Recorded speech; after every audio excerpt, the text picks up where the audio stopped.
One of my favorite classes in rabbinical school is called Teaching Rabbinic Text. Each week, students pick their favorite text that they would like to share with the class, and it's a wonderful opportunity to learn from each other, and not to mention to hear creative Torah from friends, colleagues, and teachers. Earlier this week, my dear friend Sammy prompted us to think about a time which we were really tapped into something. In other words, reflecting on a time when we were fully immersed in something with our heart and with our soul. I found myself transported back to when I spent time as a hospital chaplain at an urban trauma center in Kansas City.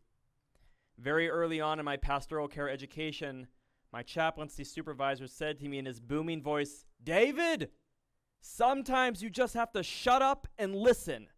Be present and don't say a darn word." And throughout the summer, I kept coming back to those words of advice from Reverend Robertson. And I said to myself, yeah, easier said than done, man. And the more I took it to heart, however, shutting up and listening, the more present I could be with those that I pastored. Entering the silence, opening a door that provided comfort, support, and even a presence to people in their most vulnerable moments. Simultaneously, as poignant as these encounters were, they were at times filled with frustration and disappointment. Parashat Shemini this morning, which we read, speaks of a traumatic family tragedy with the death of the two sons of Aaron, Nadav and Avihu. The Torah tells us, and Aaron's sons, Nadav and Avihu, each took their fire pan and put fire in it and laid incense on it. And they offered it up before the Lord, an alien fire, an Eish Zarah, which God had not enjoined upon them. And fire came forth from the Lord and consumed them, and thus they died at the instance of the Lord. Aaron's son Nadav and Avihu offered a strange sacrifice.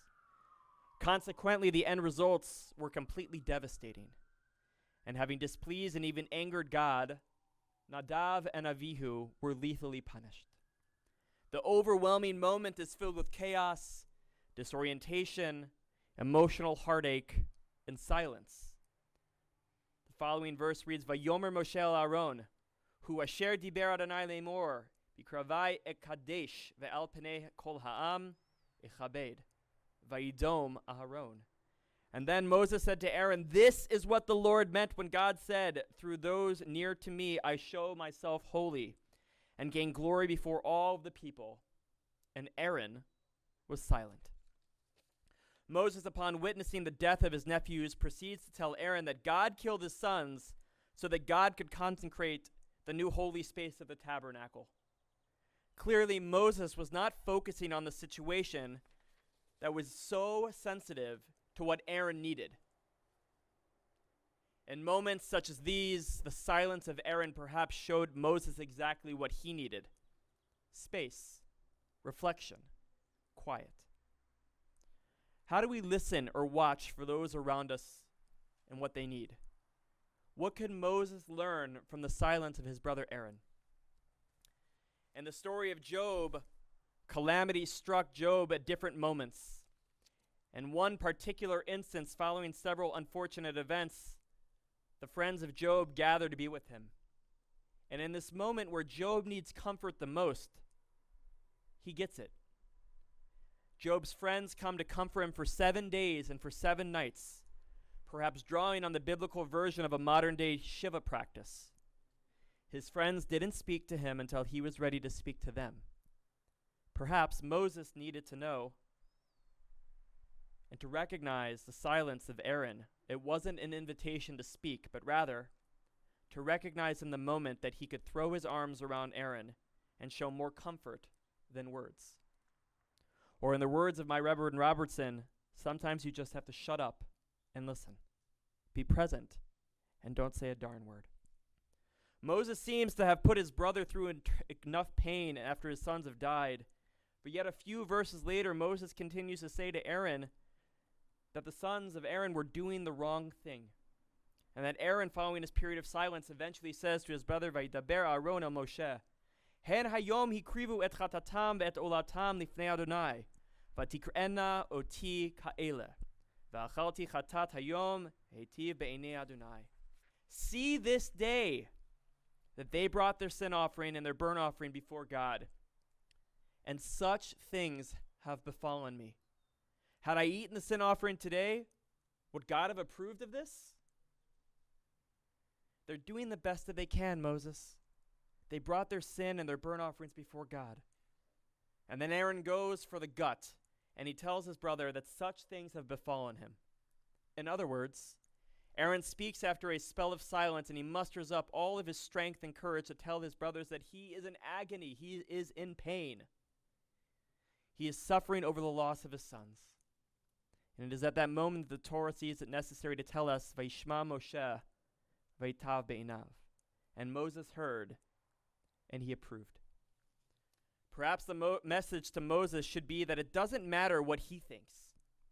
He's not the only person affected by loss, and that we all grieve differently. So, what does it mean to show up during a time of loss? How can we tap ourselves into the needs of others during a time of calamity and find ways to support them? This morning, I'd like to offer you 3 simple and practical suggestions.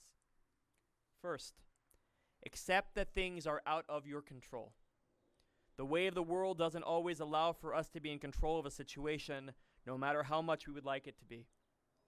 When we recognize that the things are out of our control, it allows us to be just and be with those who are in need that are right in front of us. Second, be in the moment by letting go of control. By being present becomes even more easier. When it comes to being in the moment, we must embrace the kol dmama daka, that still small voice, or as the late Rabbi Jonathan Sachs says, the sound that you can only hear if you are listening. Your own voice, and perhaps more importantly, the voices, the unheard and the heard of others. And finally, give it time. No one person processes and handles things at the same pace. The human body heals in different ways and at different speeds. The incongruence of how one feels and how one acts will continue to be incongruent. Accept it. Time will continue to pass, and with the passing time, eventually comes healing. I'm reminded of a powerful poem of Rabbi Nachman of Bratslav, who wrote about effective silence. Rabbi Nachman writes, "Teach me, dear God, that often the most effective words are no words at all. Teach me how and when to communicate with the most potent gift of silence." Aaron's silence opens the door for each of us to sit in the moment and embrace whatever comes in that moment of silence. Like Moses, we can often think about ourselves during moments that don't necessarily belong to us, which clouds our ability to help other persons that are in pain. The most important thing is to be present in the moment, listen through the silence, and sometimes just hug or sit in that room. That's all we need. Shabbat Shalom.